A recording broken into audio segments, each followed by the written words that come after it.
I'm Alexandra Mitchell, 35, and I just sold my tech company for $45 million. The champagne was still fizzing when my phone lit up with a text from parents I haven't spoken to in 15 years. We always knew you'd make something of yourself. We're so proud. Attached was an itemized spreadsheet listing 15 birthdays, 15 Christmases, and every graduation they'd missed with dollar amounts beside each. The total? $8 million. They called it back payment for raising such a successful daughter. What they don't know is that their abandonment is exactly what made me successful. Before I dive into this wild journey, I'm curious where you're watching from today. This family drama took me from Seattle to Boston, and now my story's probably reaching your corner of the world. If you've ever had family members suddenly reappear when money enters the picture, hit that like button.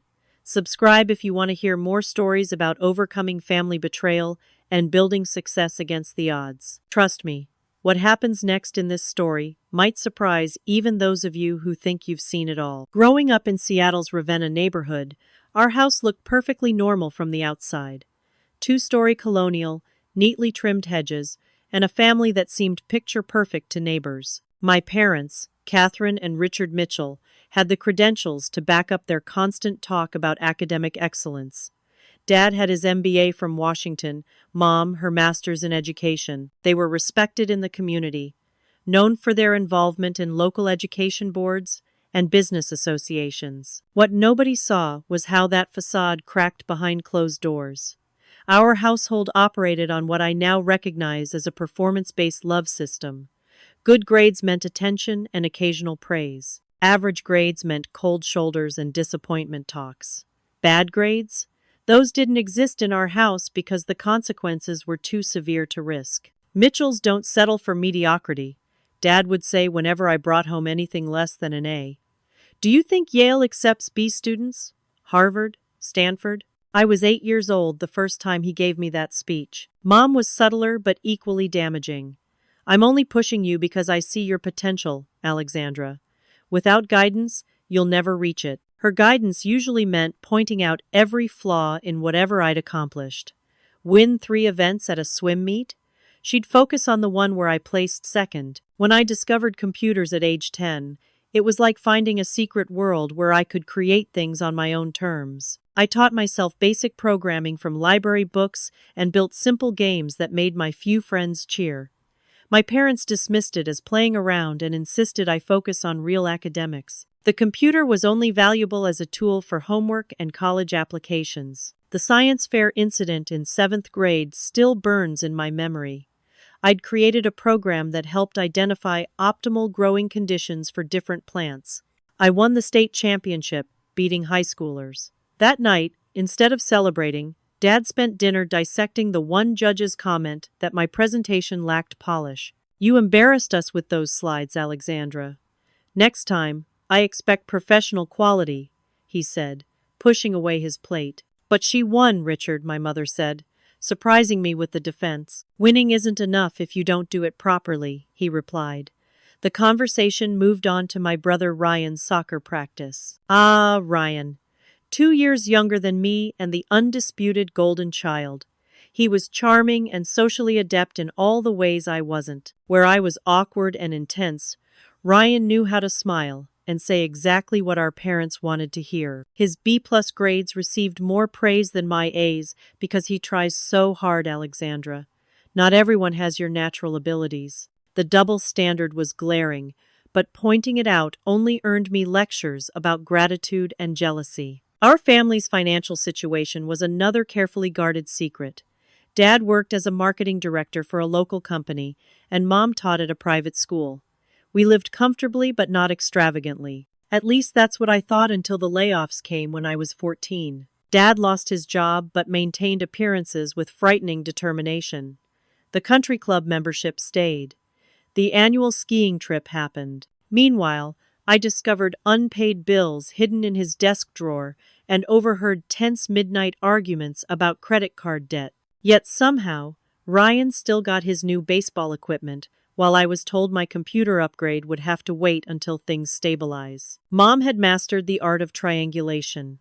Your father thinks your programming hobby is distracting you from college preparation, she'd tell me. Then to Dad. Alexandra thinks your expectations are unreasonable compared to what you ask of Ryan. They were constantly pitting us against each other while presenting themselves as reasonable mediators. By 12, I was making my own meals because Mom was too busy helping Ryan with his homework. I learned to be self-sufficient because nobody else would take care of my needs. When the school computer lab closed at 5, I convinced the janitor to let me stay until 6 by helping clean up. I needed those extra hours because we had only one computer at home, and Ryan's games always took priority over my coding projects. The birthday calculator became a family tradition I grew to dread. Better grades and achievements throughout the year meant better presents on your birthday. The formula was never explicitly stated but painfully consistent. Ryan's C in algebra was challenging himself and earned him the latest video game system. My straight A's were expected and got me practical items like SAT prep books. By 15, I'd started my first real business venture. The neighbors paid me to fix their computers, install software, and troubleshoot issues. I saved every dollar, planning to buy components for a custom-built machine that could handle the more advanced programming I wanted to learn. When Dad found out I'd made nearly $800, he presented me with an investment agreement. Since you're using family resources to earn this money, it's only fair that 50% goes back to the household, he explained, sliding the contract across the table. Consider it your contribution to the family and good business training. Those family resources amounted to occasionally using our home phone for client calls. I signed because arguing would have been worse. That night, I opened a bank account my parents didn't know about and started directing new clients to my email instead of our home phone. I was learning entrepreneurship, all right, just not the lessons my father thought he was teaching. By 17, I'd developed a promising app while juggling AP classes and college applications. My program helped small businesses optimize their inventory management through predictive algorithms. Nothing revolutionary, but useful and marketable. A teacher connected me with a local tech meetup where I nervously presented my work. Jessica Warren, an angel investor specializing in youth-led startups, approached me afterward. This has potential, Alexandra. Have you considered commercializing it? 2 weeks and several meetings later, she offered $25,000 in seed funding to develop the app further. I was ecstatic but terrified to tell my parents. I waited until Dad seemed to be in a good mood, during a Sunday dinner when he'd been bragging about a promising job interview. I have some exciting news, I said during a rare moment of silence. An investor wants to fund my app development, $25,000 to start a real company. The table went quiet. Mom set down her fork. What investor? Who have you been talking to? Dad demanded. Her name is Jessica Warren. She funds tech startups. She thinks my inventory program could be valuable to small businesses. And you've been meeting with this woman without telling us? Mom's voice had the dangerous calm that always preceded her worst moments. I wanted to make sure it was real before bringing it up, I explained, already feeling my opportunity slipping away. Well, this is interesting timing, Dad said, suddenly smiling. With my corporate experience, I could help you navigate the business side. In fact, this might be the perfect opportunity for me to make a career change. That night unfolded like a nightmare in slow motion. Dad talked about quitting his job search to become my CEO. Mom suggested using the seed money to convert our basement into a proper office space for the business. Ryan, 16 and always attuned to which way the wind was blowing, mentioned how he'd always been interested in marketing and could help with promotion. We should set up a family business, Dad announced. Mitchell Tech Solutions. Has a nice ring to it. The investment is for developing my software, I said, trying to keep my voice steady, not for home renovations or salaries. Don't be selfish, Alexandra, Mom said. This is an opportunity for the whole family. The breaking point came 3 days later. Jessica emailed asking why I hadn't returned her calls. I discovered my parents had accessed my email account and responded to her as me, presenting themselves as my management team and requesting that all further communication go through them. They'd scheduled a meeting with her for the following week. Jessica, sensing something was wrong, called me directly at school. Alexandra, is everything okay? The emails I'm getting don't sound like you. That afternoon, she met me at a coffee shop near campus and listened as I explained my situation. This happens more often than you'd think with young entrepreneurs, she said. But usually, it's parents trying to protect their kids, not. She trailed off, too professional to state the obvious. Not trying to take over completely, I finished for her. Exactly. Look, the investment would be in you and your idea, not your family business. But you're a minor, which complicates things legally. That conversation changed everything. Jessica put me in touch with her friend Mark, a business attorney who walked me through my options. Meanwhile, I discovered my parents had intercepted my MIT acceptance letter and scholarship offer. They'd hidden it because they wanted me to attend the local university where they could supervise my education and business development. I formulated my escape plan carefully. Over 2 weeks, I secured my birth certificate, social security card, and other essential documents from my parents' files. I opened a new bank account at a different bank. I spoke with MIT's admissions office directly and confirmed my acceptance and housing options. The final confrontation came on a Thursday night. My parents called a family meeting in the living room. On the coffee table sat a stack of legal documents. "We've been consulting with a business attorney," Dad announced. "These papers establish Mitchell Family Enterprises, with your mother and me as managing partners and you and Ryan as junior partners." I skimmed the documents, my heart pounding. They would have complete control of my app, my code, and any future developments. My ownership stake was just 25%. "This isn't fair," I said quietly. "Fair?" Dad laughed. "We've supported you your entire life. Put a roof over your head, food in your stomach, clothes on your back. Now that you have a chance at success, it's time to repay that investment. The app is my work, my idea, my code. Using the education we paid for," Mom countered. "On the computer we bought you." "Actually, I bought my laptop with money from fixing the neighbors' computers," I reminded her. "The money you let me keep after taking your 50% family tax." Ryan, sensing conflict, tried to play peacemaker. "Come on, Alex. It's still a good deal. We'll all work together." "I'm not signing these," I said, pushing the papers away. Dad's face darkened. "Then there will be no company, no investor meetings, and we'll be having a serious discussion about your college plans as well." That night, after everyone was asleep, I packed one suitcase with essential clothes and my laptop. I left a note saying I was safe but needed space. Jessica had arranged temporary housing with a friend of hers who had a spare room. The calls started at 6 a.m. when Mom discovered my empty bed. First concerned, then angry, then calculated in their guilt tactics. "How could you do this to the family? After everything we've sacrificed for you, you're breaking your mother's heart." The final message came from Dad, an email I still have saved. "When your little rebellion fails, and it will, don't expect a warm welcome.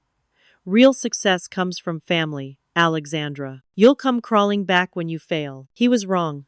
I never went back. MIT's campus became my sanctuary and battlefield. With Jessica's help, I'd secured emergency housing until dorms opened.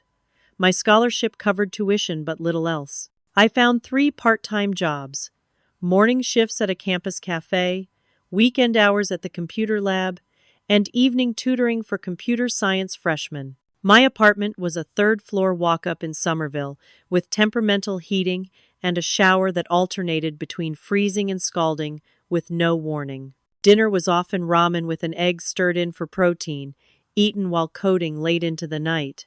My roommate, a graduate student in biochemistry, barely noticed my existence beyond our brief nods in the kitchen. The seed money from Jessica went entirely toward developing my app, now called Inventory IQ. Every dollar was accounted for, every expense justified. I lived as though the money didn't exist, keeping my personal finances completely separate from the business. In my algorithms and data structures class, I met Marcus Chen. Brilliant, ambitious, and charismatic in a way I'd never been, Marcus immediately understood the potential of Inventory IQ. "The interface needs work, but the prediction model is solid," he said after I showed him a demo. Have you considered expanding beyond small businesses to supply chain management? That conversation led to a pivot that would eventually define the company's success. We reimagined the software as a comprehensive security solution that would identify vulnerabilities in supply chains and data management systems. SecureFlow was born. Marcus became my first business partner, bringing technical skills that complemented mine and a confidence in pitching that I lacked. We worked relentlessly, pulling all-nighters in the computer science building and subsisting on vending machine snacks and energy drinks. The technical challenges nearly broke us several times. Our first attempt at creating the security algorithm failed spectacularly during a demonstration for potential advisors. The second version was better, but still missed critical vulnerabilities in our test systems. We were running out of seed money with nothing marketable to show for it. During a particularly desperate period, I slept in the 24-hour computer lab for 3 weeks straight. I'd shower at the gym, store clean clothes in a locker, and work until I couldn't keep my eyes open.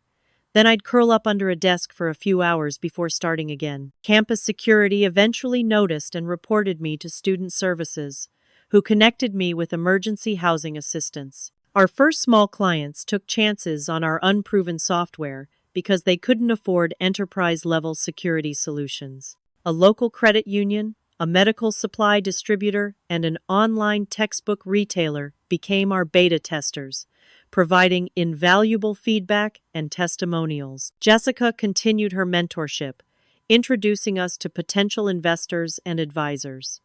Her guidance helped us avoid pitfalls that might have ended SecureFlow before it truly began. When we entered the university's startup competition, her feedback on our pitch was brutally honest but necessary. We won first place and $50,000 in funding. The betrayal blindsided me. 6 months into our partnership, I discovered Marcus had been meeting with our main competitor, discussing selling our proprietary code. He'd grown impatient with our slow growth and wanted a quick payout rather than the long-term build. "It's just business, Alex," he said when confronted. "They're offering $300,000 for our algorithm. We could walk away with cash instead of struggling for years." The legal battle drained what little financial reserves we had. Jessica connected me with an intellectual property attorney who worked partially on contingency, believing in SecureFlow's potential. After 3 months of hearings and negotiations, I retained sole ownership of the IP, but was emotionally and financially exhausted. For 6 months after the betrayal, I worked alone, unwilling to trust anyone else with my company. I coded during every waking hour, fueled by a determination that bordered on self-destruction. The betrayal felt too familiar, too reminiscent of family dynamics I thought I'd escaped. The unexpected turning point came through Professor Williams, my advanced cryptography instructor. After class one day, he asked about my bloodshot eyes and obvious exhaustion. "You can't build a company alone, Alexandra," he said after I explained my situation. "Not because you lack ability, but because no single person has all the skills needed." He introduced me to his daughter Zoe, who had just completed her MBA and was looking for an operations role in a startup. Unlike Marcus, who had shared my technical vision but not my values, Zoe brought complementary skills and an ethical alignment I hadn't realized was crucial. "I don't need to understand every line of your code," she told me during our first meeting, "but I understand business operations, investor relations, and how to build systems that let you focus on what you do best." With Zoe handling operations, we secured our first major client, a mid-sized financial institution that needed better security for their online banking platform. Their CTO took a chance on us after a larger security firm quoted them a price far beyond their budget. "Your solution caught vulnerabilities their scan missed," he told us after the implementation. "For 1/3 the price." The victory was sweet, but short-lived. The stress of the previous year caught up with me 3 weeks later when I collapsed during a client meeting. I woke up in Massachusetts General Hospital with an IV in my arm and Zoe looking worriedly at my vitals. "Severe exhaustion, dehydration, and the beginning stages of pneumonia," she reported. "Doctor says you haven't been sleeping or eating properly for months." Someone had contacted my parents using my emergency contact information from my student records. They arrived the next day, all concerned faces and we told you so attitudes. Alexandra, this is exactly what we were worried about, Mom said, smoothing my blanket with practiced maternal concern. You're running yourself into the ground without proper guidance. You should come home, Dad added. Let us help you sort this out. The business can be restructured, and you can recover properly. I watched them exchange glances, the same looks they'd given each other throughout my childhood when strategizing how to manage me. Nothing had changed. I'm not coming back, I said quietly. The company is doing well. This was just a setback. Doing well? Dad scoffed. You're in a hospital bed. That's not success, Alexandra. Please leave, I said, pressing the call button for the nurse. I appreciate you coming, but I'm an adult now. I make my own decisions. After they left, I changed my phone number and asked Zoe to help me find a new apartment. The brief reconnection had only confirmed what I already knew.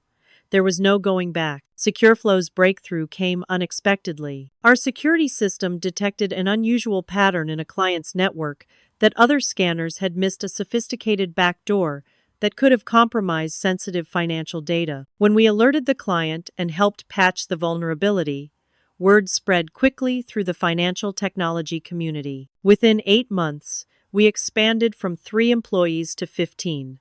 Zoe handled the operational growth masterfully, implementing systems and processes that allowed us to scale without chaos. We moved from our tiny shared workspace to a real office in Cambridge, with actual desks and a conference room that wasn't also the kitchen. Learning to lead a team challenged me in ways coding never had. I was comfortable with computers but awkward with people.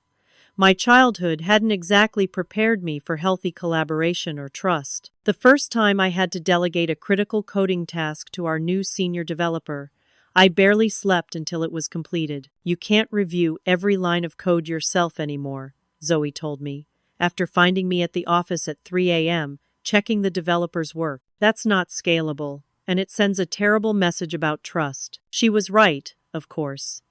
Leadership meant learning to trust others, something that went against every survival instinct I'd developed growing up. I started working with an executive coach who helped me recognize when my control issues stemmed from legitimate business concerns versus personal trauma responses. Our Series A funding round brought in $2 million from investors who believed in our approach to cybersecurity.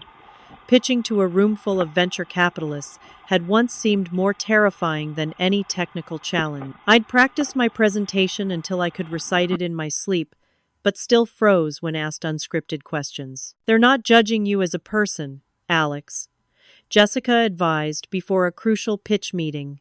They're evaluating the business opportunity. It's not personal, but for me, everything had always been personal. Every grade, every achievement, every failure had defined my worth in my parents' home. Separating my identity from my company's performance required conscious effort and regular therapy sessions. As the team grew, I found something I'd never expected: a kind of family.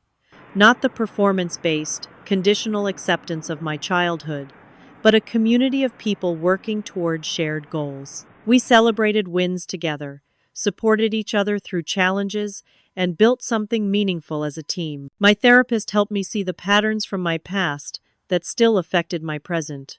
You're repeating your father's standards of perfection, she noted, after I described berating myself for a minor coding error. And your mother's habit of dismissing achievements to focus on what could be improved. Dating proved even more challenging than business leadership.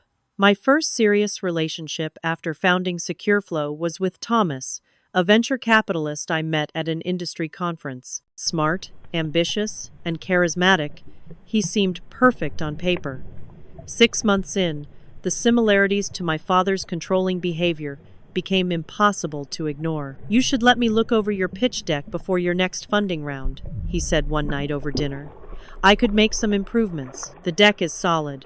We've already received 2 term sheets, I replied. Still, with my experience, I could really elevate your approach. You're thinking too small, Alex. The relationship ended when I discovered he'd reached out to my board members behind my back, suggesting changes to our business strategy. The betrayal stung, but the experience taught me to recognize red flags I might have otherwise ignored. Our first major security crisis came when a client experienced a breach, despite our systems. The entire team worked 72 hours straight to identify the vulnerability and implement a fix. Rather than hiding the issue, we were transparent with all clients about what happened and how we'd strengthened our security as a result. That honesty earned us industry respect and, surprisingly, led to new clients who valued our integrity. This approach saved a major bank from catastrophic data theft when we identified an advanced persistent threat in their systems. Their security team had missed it, but our newly improved algorithms caught the subtle anomalies. The bank's CISO personally thanked me at a cybersecurity conference, publicly crediting SecureFlow with preventing what could have been a multi-million-dollar loss. As our reputation grew, so did attempts to poach our talent. A larger competitor offered nearly double the salary to our entire engineering team. I panicked, knowing we couldn't match those numbers without compromising our runway. Zoe, as usual, had a solution. We can't compete on salary alone, but we can offer something they can't: ownership and balance. We implemented a profit-sharing program and established strict work-life boundaries. No regular weekend work, reasonable hours, and remote options before they were industry standard. Not a single team member left. The first time I received an industry recognition award, I attended the ceremony alone, standing on stage, looking out at tables filled with colleagues accompanied by spouses, partners, and proud parents. I felt the absence acutely. I had built something meaningful, but had no one to share it with beyond my team. The unexpected text from Ryan came that night. "Saw you won the Cyber Innovation Award. Congrats, sis. Really proud of you."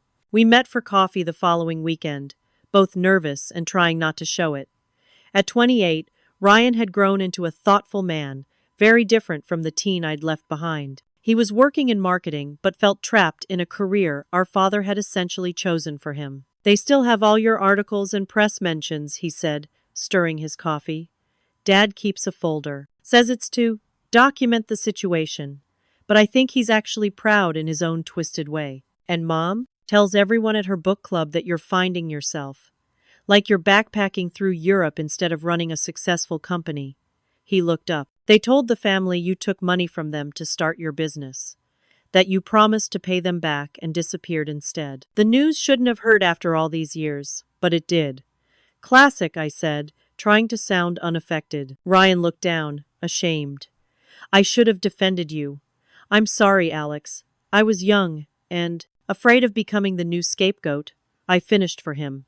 "I understand." Before we parted, I offered him a job in SecureFlow's marketing department. "No nepotism," I clarified. "You'll interview like anyone else. But you're qualified, and it could be a fresh start." 2 weeks later, Ryan joined the team. Having him there began healing wounds I hadn't fully acknowledged. We weren't the close siblings we might have been without our parents' manipulation, but we were building something new on our own terms. Hey, if you've ever reconnected with family after a long separation, you know how complex those emotions can be.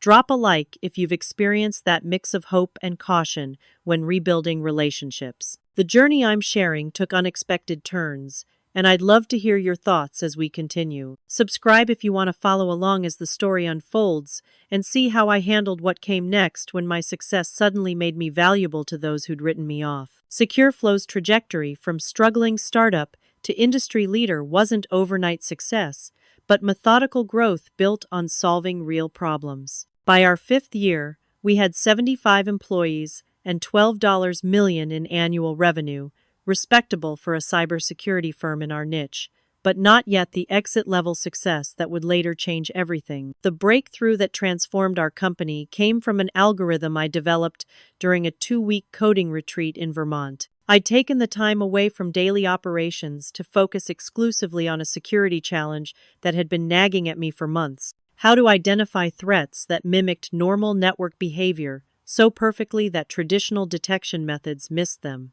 The solution wasn't revolutionary science, but a creative application of existing principles, a machine learning model that established behavior baselines for individual users and systems, then identified subtle deviations over time rather than looking for known attack signatures. We called it Behavioral Analysis Security Protocol, or BASP. It became our signature product and competitive advantage. Major clients started signing contracts, including 3 of the top 10 financial institutions in the country. Our reputation for detecting vulnerabilities that others missed spread through industry channels. When SecureFlow prevented a sophisticated attack on a government contractor's systems, an attack that had bypassed multiple other security layers, federal agencies began calling. Our first acquisition offer came from CyberShield, a larger security firm looking to absorb our technology rather than compete with it. Their offer of $15 million seemed substantial, until our advisors pointed out it undervalued both our current business and future potential. "They're trying to buy you before you become a real threat," Jessica said during an emergency board meeting. "That offer isn't a compliment, it's an attempt to neutralize a competitor." We declined politely and continued building. Within 18 months, we opened international offices in London and Singapore, adapting our security solutions to meet different regulatory environments and threat landscapes. The high-profile data breach at National Bank became a turning point for industry recognition. Their existing security vendor had missed multiple warning signs of the attack. They called us in for emergency response, and our team worked around the clock to contain the damage and trace the breach to its source. The incident made headlines, but what could have been a catastrophic exposure of customer data became a controlled event with minimal impact. After that, journalists began calling me for expert commentary on cybersecurity issues. My first television interview terrified me. I'd always preferred working behind the scenes, but Zoe insisted it was important for the company. "People trust security companies led by visible experts," she explained. "You don't have to become a media personality, but establishing yourself as a thought leader helps build confidence in SecureFlow." My TED Talk on ethical cybersecurity practices went viral, accumulating over 2 million views online. The shy, awkward programmer who once could barely make eye contact during conversations was now speaking to audiences of thousands. The irony wasn't lost on me. Personal growth paralleled professional success. Executive coaching helped me develop leadership skills my isolated childhood hadn't taught.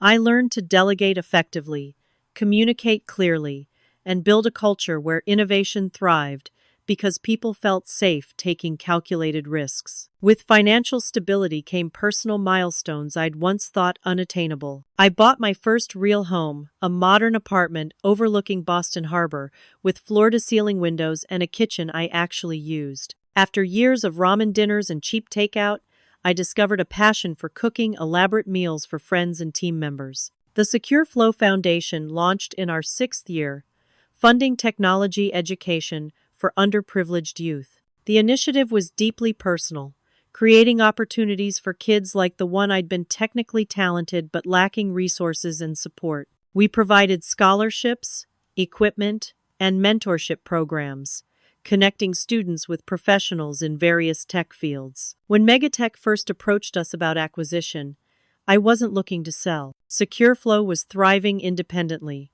growing at a sustainable rate while maintaining the values and culture we'd carefully built. But their interest signaled we'd reached a new level, and the board agreed we should at least hear their offer. The initial discussions were respectful explorations of compatibility.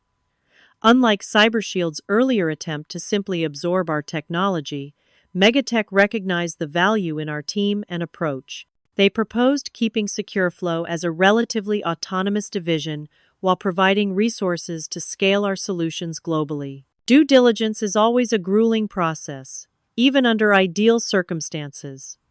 For weeks, our team compiled documentation, answered questions, and opened our operations to careful scrutiny. The valuation negotiations went through multiple rounds, with each side presenting analyses supporting their position. The weight of the decision kept me awake many nights. SecureFlow wasn't just a company to me, it was proof that I could build something meaningful on my own terms. Selling felt somehow like surrendering the independence I'd fought so hard to establish. "You're not giving up control," Jessica reminded me during a late-night call when doubts were particularly strong. "You're gaining resources and reach." There's a difference between selling out and strategic growth. The team's future was my greatest concern. I met personally with Megatech's leadership to secure promises of retention and operational independence. We negotiated protections for our culture and commitments to continue our foundation's work. Their final offer came in at $45 million, with me retained as division head reporting directly to their CTO. The terms were more favorable than we'd initially hoped for, reflecting both our current value and future potential. The night before signing, I hosted a celebration dinner for the core team who'd been with me through the company's evolution. We reserved a private room at an upscale restaurant overlooking the Charles River, with champagne flowing and conversation moving between reminiscences of our humble beginnings and excitement about future possibilities. To Secure Flow 2, Zoe toasted, raising her glass. And to Alex, who built something exceptional out of nothing but determination and talent. Later that night, standing alone on my balcony overlooking the harbor lights, I reflected on the journey. The scared 17-year-old who fled home with nothing but a laptop and determination could never have imagined this outcome. The validation wasn't about the money, it was about building something valuable entirely on my own terms. The next day, I signed the acquisition agreement, officially becoming a multimillionaire at 35 years old. The milestone passed with surprisingly little fanfare, just signatures on legal documents and handshakes with Megatech executives. The real celebration had been the night before, with the people who'd helped make it possible. I didn't realize then that the greatest challenge wasn't behind me but just around the corner, wearing the familiar faces of my past. The acquisition announcement made national business news. A feature in the Wall Street Journal profiled SecureFlow's rise from dorm room startup to cybersecurity innovator and highlighted the $45 million acquisition as one of the year's notable tech deals. My phone exploded with congratulatory messages from industry colleagues, former professors, and friends. Then came the text message I never expected to see. "Alexandra, it's your father. Please call us. It's important." 15 years of silence broken by 12 words. I stared at the screen, feeling 17 again, vulnerable and exposed. Ryan noticed my expression change during our regular Monday strategy meeting. "You okay?" he asked when the others had left the conference room. I showed him the message. "They found me." "I wondered if this might happen," he said, grimacing. "The WSJ article mentioned your name and background. They've been tracking your career through news mentions for years." Before I could decide whether to respond, a voicemail appeared. My mother's voice, achingly familiar despite the passage of time. "Alexandra, darling, we're so proud of what you've accomplished. We always knew you had such potential. Please call us back. There's so much to discuss after all this time." The calculated warmth, the subtle implication that they'd always believed in me, despite all evidence to the contrary, it was classic Catherine Mitchell manipulation. What came next was far worse. An email arrived that evening with the subject line, "Family Financial Reconciliation." Attached was a meticulously formatted spreadsheet titled "Mitchell Family Investment in Alexandra's Success." The document itemized 15 years of missed birthday gifts with dollar amounts that increased each year, from $100 for age 18 to $5,000 for age 35. 15 Christmases followed the same pattern. Then came graduation gifts they would have given for my bachelor's and master's degrees, wedding gifts, though I wasn't married, and even baby shower presents. I had no children. The most egregious category was labeled Family Business Investment Return, calculating a fictional investment in my company at 15% annual compound interest. The spreadsheet concluded with emotional support valuation at $50,000 per year for 15 years. The grand total, $8 million. The accompanying note read, "As you enjoy this well-deserved success, we hope you'll acknowledge the foundation your family provided. While circumstances prevented us from being physically present during your journey, our emotional and early financial support formed the bedrock of your achievements." The attached document outlines a fair reconciliation of family investments. "We look forward to discussing this and rebuilding our relationship. With love, Mom and Dad." I forwarded everything to our legal team without responding. Ryan called the next morning. They're coming to Boston. Dad booked flights yesterday. How do you know that? Mom called me.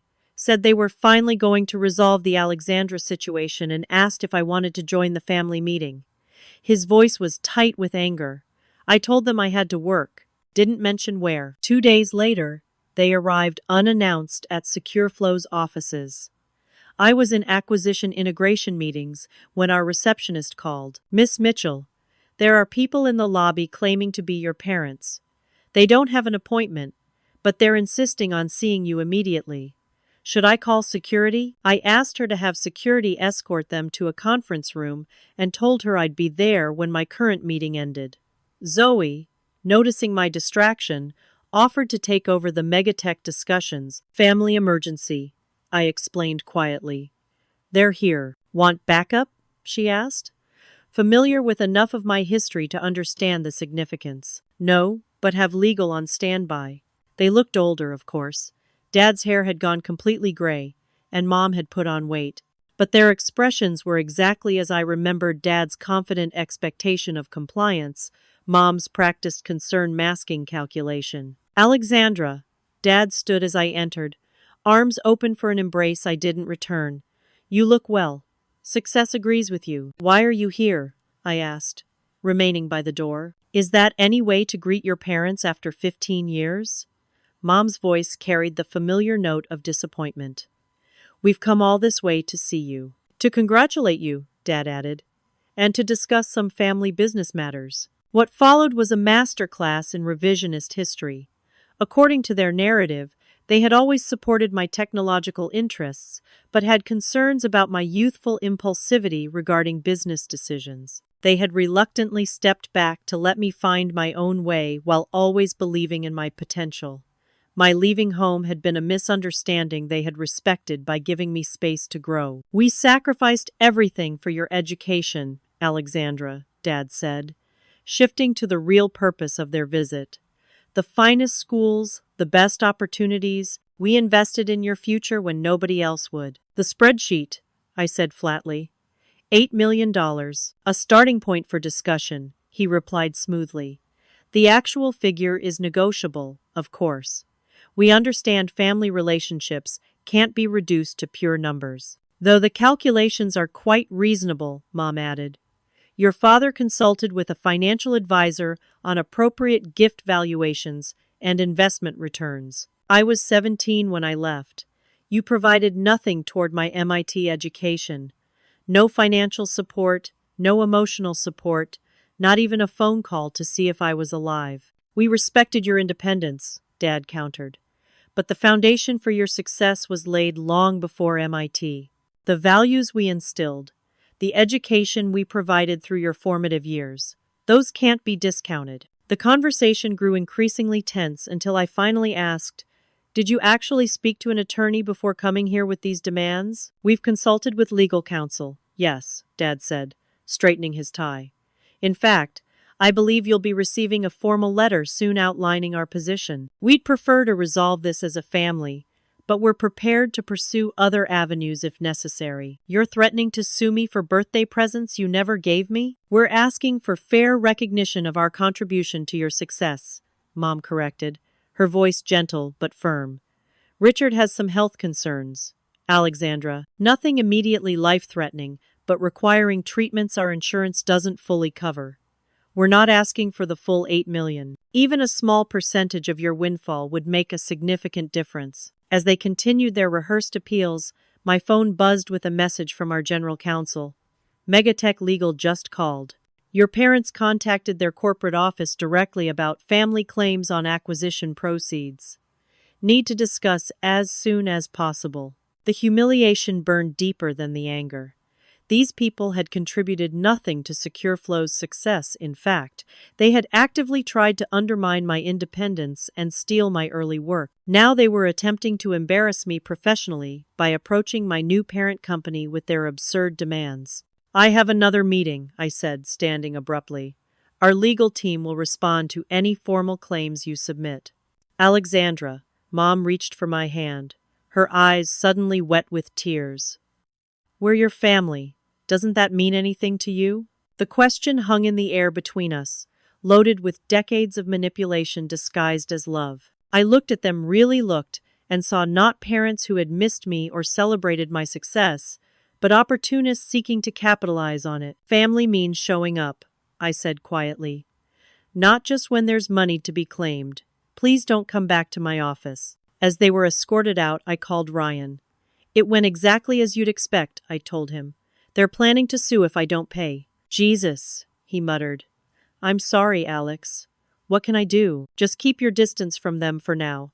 They'll try to use you to get to me. Too late. Mom's already called twice since this morning.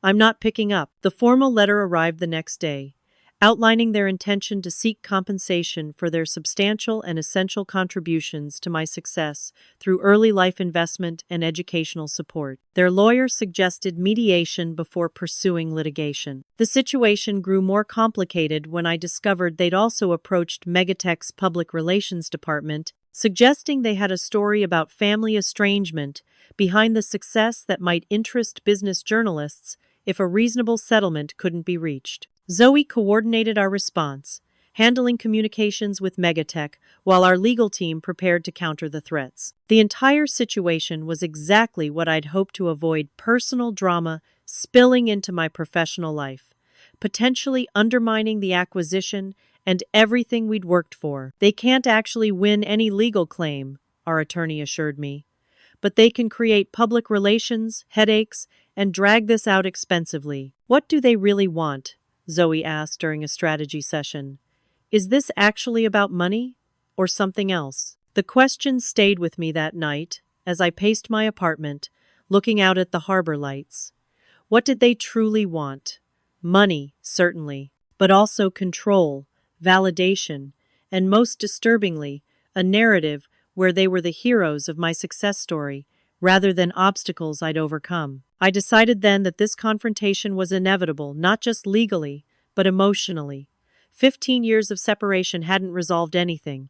It had only postponed the reckoning. After my parents left the office, I maintained professional composure through 3 more meetings before the facade cracked. Alone in my office with the door locked, I experienced my first panic attack since college: heart racing, hands shaking, breath coming in shallow gasps. 15 years of carefully constructed independence suddenly felt fragile. I called my therapist, Dr. Patterson, and secured an emergency session that evening.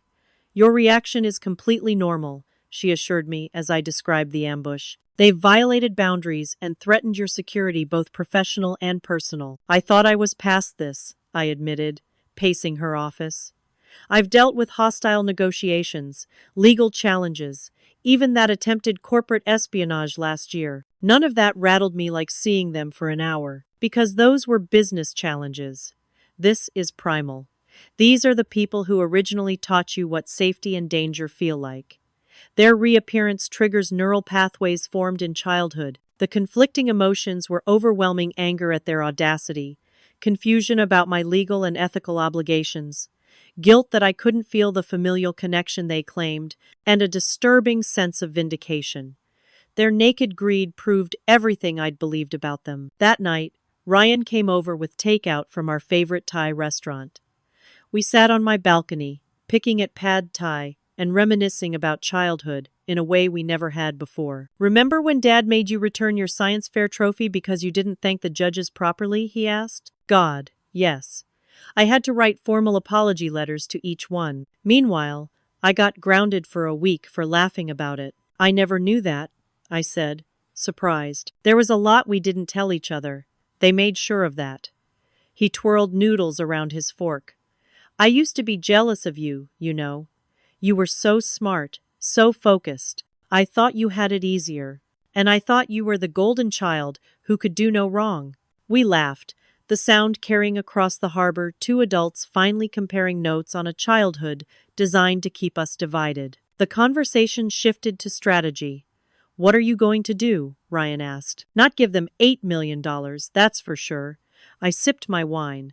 But I need to handle this without derailing the acquisition or creating tabloid fodder. I decided that while our legal team managed the formal response, I needed personal clarity. The next day, I started journaling extensively, reconstructing my childhood, and the years after leaving with as much detail and honesty as possible. I documented every instance of financial support I'd actually received and every step of my journey building SecureFlow. Jessica Warren, still a mentor and friend after all these years, offered practical advice over coffee.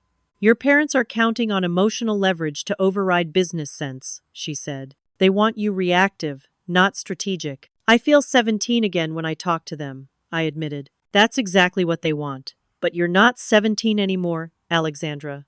You're a successful CEO who's navigated much bigger challenges than this. I joined a support group for adult children of narcissistic parents, finding unexpected comfort in stories similar to mine. One participant described the extinction burst of manipulation tactics when traditional control methods fail exactly what my parents were exhibiting. My financial advisor, Michael, ran calculations on what my parents had actually provided during my childhood. Even being extremely generous with estimates, he said, showing me the spreadsheet, the total comes nowhere near their claims.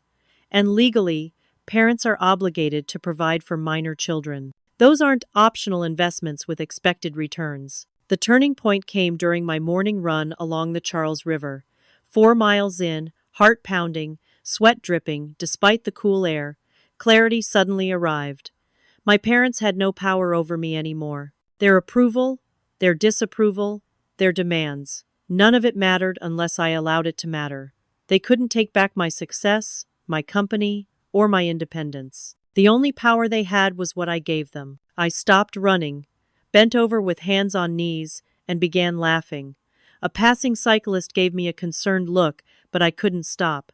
The absurdity of it all, these people who had contributed nothing to my adult achievements suddenly appearing with spreadsheets and demands, was almost comical. With this realization, I crafted a response strategy with our legal team and Dr. Patterson. We would offer a modest, one-time settlement in exchange for comprehensive non-disclosure and non-disparagement agreements, not because they deserved compensation, but because it was the most efficient way to protect SecureFlow and end the harassment. Think of it as a business expense, my attorney suggested.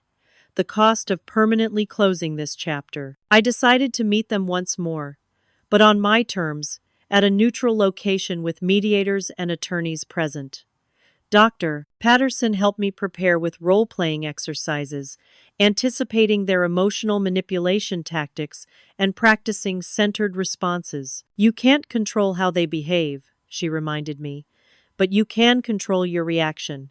Remember your adult resources and perspective. The night before the meeting, I gathered my chosen family for dinner: Zoe, Ryan, Jessica, and 2 other close friends who had supported me through the years. Unlike my childhood home where achievements were scrutinized for flaws, this table was filled with genuine affection and respect. Whatever happens tomorrow, Jessica said, raising her glass, remember that this is your real family, the people who choose to stay, support, and celebrate you. I slept soundly that night for the first time since my parents' reappearance.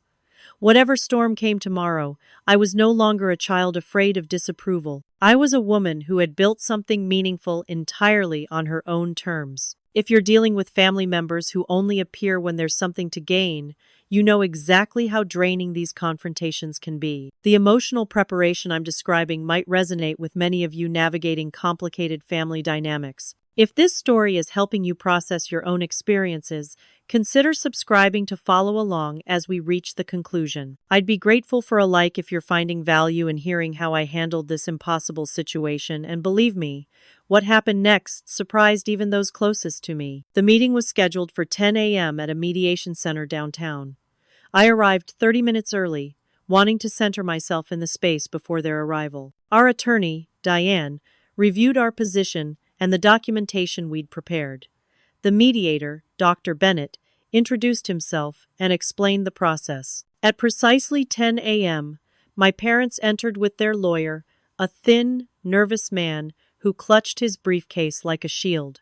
Mom wore a designer outfit I suspected was purchased specifically for this meeting, and Dad had the same authoritative stance he'd used at parent-teacher conferences decades ago. After introductions and procedural explanations, I delivered my opening statement, a calm, factual account of our history and my position on their claims. I left home at 17 after discovering attempts to appropriate my early business venture.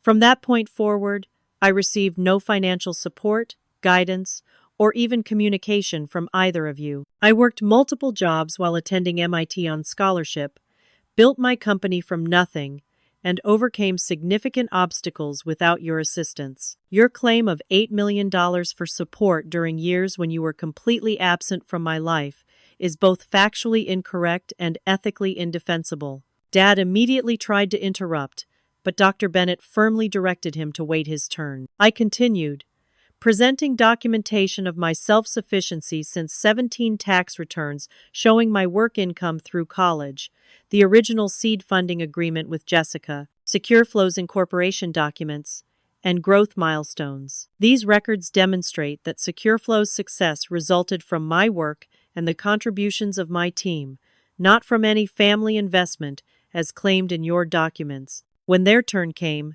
Dad adopted the confident tone he'd used in business negotiations throughout my childhood. While Alexandra's achievements are impressive, she seems to have developed a revisionist history of her upbringing. We provided 18 years of comprehensive support, private schooling, extracurricular activities, technology access, and the stable home environment that formed her work ethic and analytical abilities. Mom followed with a tearful account of sacrifices made for my education.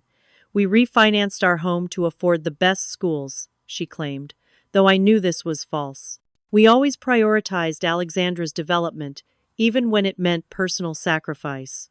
Their lawyer presented their formal demand, now reduced to $5 million, characterized as a reasonable family settlement, acknowledging parental investment. Dr. Bennett directed questions that exposed contradictions in their narrative. You claim to have supported Alexandra's technology interests from childhood, yet she states you discouraged her programming and attempted to appropriate her first business venture. Can you address this discrepancy? Teenagers often misinterpret parental guidance as control, Dad replied smoothly. We were trying to provide business structure to protect her interests. By demanding 50% ownership and control of decision-making, I interjected. We wanted to establish proper business governance, he countered. You were a minor with limited understanding of legal and financial implications. The mediator turned to more specific claims. Your spreadsheet lists birthday and Christmas gifts for 15 years after Alexandra left home. Did you actually purchase these gifts? They represent what we would have given had circumstances been different, Mom explained. So these are hypothetical gifts, not actual expenses incurred? The emotional intent was present, even if delivery wasn't possible, she insisted. As the discussion continued, their narrative increasingly unraveled. When presented with documentation of my scholarship and work history through college, Dad pivoted to claiming intellectual and character development as their contribution to my success. The fundamental traits that made her successful, persistence, intelligence, problem-solving, these were developed under our guidance during her formative years. Those traits developed despite your actions, not because of them, I responded, maintaining the calm demeanor Dr. Patterson and I had practiced. In fact, leaving home was the catalyst that allowed me to build confidence and pursue my actual potential. The breaking point came when their lawyer suggested my moral obligation to support family members in need. My client's medical needs are significant, he noted, referencing Dad's supposed health issues. Miss Mitchell's windfall provides an opportunity to address these concerns within the family unit. What specific medical conditions require treatment? Diane asked. Dad shifted uncomfortably. Hypertension, early signs of cardiac issues, nothing immediately life-threatening, but requiring ongoing care. And your insurance coverage is insufficient for these standard conditions? The quality of care we're seeking exceeds basic coverage, he replied, the evasion obvious. I presented my counteroffer, a one-time payment of $100,000 to each parent, contingent on signing comprehensive agreements that included legally binding non-disclosure, preventing them from discussing me, Secure Flow, or our relationship publicly. No contact provision for a minimum of 5 years. Required completion of family therapy sessions before any future contact could be considered. Acknowledgement that this payment constituted complete settlement of all claims, with no further financial obligations. "This is insulting," Dad said, face flushing with anger. "After everything we've done for you? $200,000 total when you've made $45 million? This settlement exceeds any actual contribution you made to my education or business," I replied. "It's offered solely to resolve this matter efficiently, not because it's deserved. We could take this public," Mom threatened, abandoning her tearful persona. "I'm sure journalists would be interested in how success changed our daughter." "That would violate the non-disparagement clause in the Megatech acquisition agreement that now applies to SecureFlow," Diane interjected, "which could trigger legal consequences far exceeding any potential settlement." The meeting devolved as my parents realized their leverage was evaporating. Dad issued ultimatums demanding full payment or threatening protracted legal action. Mom alternated between emotional appeals and thinly veiled suggestions about contacting business publications. Throughout their escalating tactics, I maintained the centered calm I'd practiced. Their behavior, the manipulation, the entitlement, the theatrical emotions was exactly as I remembered from childhood, but my response to it had fundamentally changed. "I've presented a generous offer considering the circumstances," I said finally, gathering my documents. "It remains open for 30 days. After that, we'll proceed with formal legal responses to any claims you file." As I stood to leave, Ryan entered the conference room. He had waited outside throughout the meeting, wanting to witness the resolution firsthand. "Ryan?" Mom's surprise was genuine. "What are you doing here?" "I work for SecureFlow," he said simply. "Have for almost 3 years now." "You work for your sister? After everything we've done for you?" Dad's betrayal was evident in his voice. "I work for a company that values my actual contributions," Ryan replied. "It's an enlightening change." Their shock at seeing us united the divide and conquer strategy failing completely was the final blow to their leverage. As security escorted them from the building, their threats and recriminations echoed down the hallway. 2 weeks later, their lawyer contacted Diane. After consulting with other attorneys who had reviewed their claims, they were prepared to accept the settlement offer with minor modifications to the non-disclosure terms. The documents were signed within days, the payments processed, and 15 years of unresolved tension legally, if not emotionally, concluded. That night, I received a final email from my father. "You'll regret this decision, Alexandra. Family is all that matters in the end." I didn't respond, but I saved the message, a reminder of why maintaining boundaries was necessary for my well-being and success. Ryan and I celebrated the resolution with a private dinner at my apartment, cooking together as we'd never been allowed to do as children. "Do you think they'll actually do the therapy?" he asked, chopping vegetables with surprising skill. "Not a chance," I replied, stirring sauce on the stove. But that wasn't really the point. It was about setting terms they couldn't manipulate. We raised glasses to our shared journey, not just surviving our upbringing, but thriving despite it, building the supportive family relationship our parents had actively prevented. The legal settlement provided closure, but the real healing came from reclaiming our narrative and establishing boundaries on our own terms. 1 year after the confrontation with my parents, SecureFlow had fully integrated into Megatech's ecosystem, while maintaining our unique culture and approach. The acquisition had accelerated our growth beyond my original projections, with our security solutions now protecting major institutions worldwide. The team had doubled in size, requiring a move to larger headquarters in downtown Boston. The professional success was gratifying, but the personal evolution meant more. With the settlement behind me and no contact from my parents in 12 months, I finally felt free to build the future I wanted, rather than reacting to the past I'd escaped. My first major personal project was establishing the Mitchell Foundation with $10 million from the acquisition proceeds. Unlike the family legacy my father had once demanded I uphold, this foundation reflected values I'd chosen consciously support for young tech entrepreneurs from challenging backgrounds, particularly those without family resources or connections. The foundation isn't about making tech more exclusive, I explained during the launch event. It's about making it more inclusive, identifying talent that might otherwise be overlooked or unsupported. Our flagship program provided comprehensive scholarships for foster youth and others from unstable homes who demonstrated technical aptitude. Beyond tuition, the scholarships included living stipends, equipment, mentorship, and internship placements, addressing the practical obstacles that often derailed promising students. Ryan thrived leading the Foundation's operations. After years of living in the shadow of our parents' expectations, he'd discovered his talent for program development and community building. The therapy he'd committed to after witnessing our parents' behavior had helped him process his own childhood trauma and establish healthier patterns. I never understood how much they'd limited my self-image until I started working without their voices in my head, he told me over lunch one day. It's like I spent 28 years looking through a distorted lens. Jessica Warren joined our foundation board, bringing her decades of experience supporting young entrepreneurs. Our mentor relationship had evolved into a friendship I treasured, completing a circle that began when she gave me that first chance at 17. Your foundation addresses exactly what I saw lacking in the tech ecosystem, she said during our quarterly board meeting. Talent is everywhere, but opportunity and support are not. The irony wasn't lost on me. My parents' rejection had ultimately created the conditions for my success.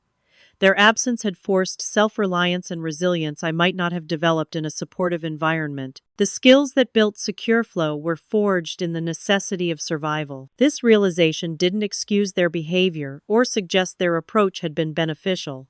It simply acknowledged that we sometimes find strength through challenges rather than protection from them. Final closure came unexpectedly. Ryan mentioned during our weekly dinner that our parents had sold their Seattle home and moved to a retirement community in Florida. The physical distance matched the emotional reality we'd accepted. They were no longer central figures in our lives, but distant relatives with whom we shared DNA, but not values or futures. Are you okay with that? I asked him, aware that his relationship with them was more complex than mine. Yeah, I am, he said after consideration. I've made peace with who they are and who I want to be. Those don't have to be the same thing. His wisdom reflected my own journey. Letting go of anger didn't mean allowing toxic relationships back into my life. It meant recognizing that the past shaped but didn't define me, and that family could be chosen through love and respect rather than determined solely by genetics. Over the years, I'd assembled what I called my personal board of directors, trusted friends, and mentors who provided honest feedback, emotional support, and varied perspectives. They filled the roles my biological parents had never occupied, celebrating successes without keeping score and offering guidance without control. This chosen family gathered annually for what we called the unbirthday celebration, a tradition that began as a joke about my parents' spreadsheet of missed birthdays and evolved into a meaningful ritual. Instead of gifts, everyone shared one important lesson from the past year and one hope for the year ahead.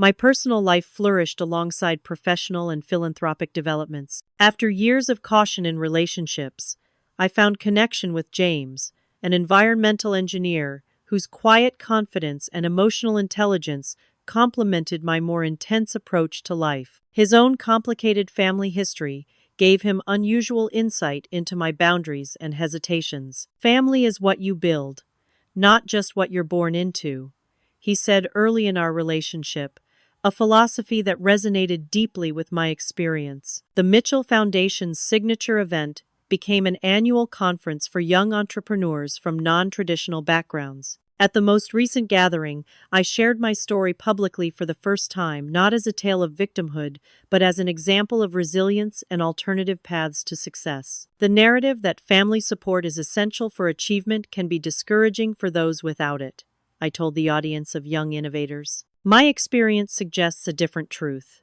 While support is valuable, its absence doesn't determine your potential. Sometimes the people who should love you don't, but that doesn't define your worth or your future. It just gives you the freedom to build both on your own terms. Looking out at their faces, bright with possibility and determination, despite varied challenges, I saw reflections of my younger self and glimpses of a tech ecosystem more diverse and resilient than the one I'd entered. The legacy I was building had nothing to do with the family name my father had once insisted I uphold. Instead, it was about creating opportunities I wished I'd had and supporting the potential in others that might otherwise go unrealized. This journey from abandoned teenager to successful entrepreneur to mentor and advocate wasn't the straight line our culture often celebrates. It involved failures, false starts, and painful reckonings with the past. But each step, including the difficult confrontation with my parents, had contributed to a life with meaning and purpose beyond mere financial success. SecureFlow continued to thrive under Megatech's umbrella. The Mitchell Foundation expanded its programming nationally, and I found balance between leading innovation in cybersecurity and nurturing the next generation of technologists from backgrounds similar to mine. The spreadsheet that once represented my parents' entitled expectations now hangs framed in my home office, a reminder of where I've been and why the work I do matters. Not because family is owed financial returns on raising children, but because every young person deserves support in reaching their potential, whether that support comes from biological family or the communities we create for ourselves. If my story has resonated with you at all, I'd be grateful if you'd share it with someone who might need to hear that family difficulties don't determine their future. Have you ever had to establish boundaries with family members who only valued what you could provide them? I'd appreciate your thoughts in the comments below. Subscribe if you'd like to follow the ongoing journey of the Mitchell Foundation and the amazing entrepreneurs we're supporting. Every like helps this message reach those who might need it most. Thank you for listening to my story. I truly believe that by sharing our experiences with family challenges and how we've overcome them, we create the community and support that everyone deserves. Remember that your worth isn't determined by those who couldn't see your potential. It's revealed in how you choose to build your life on your own terms.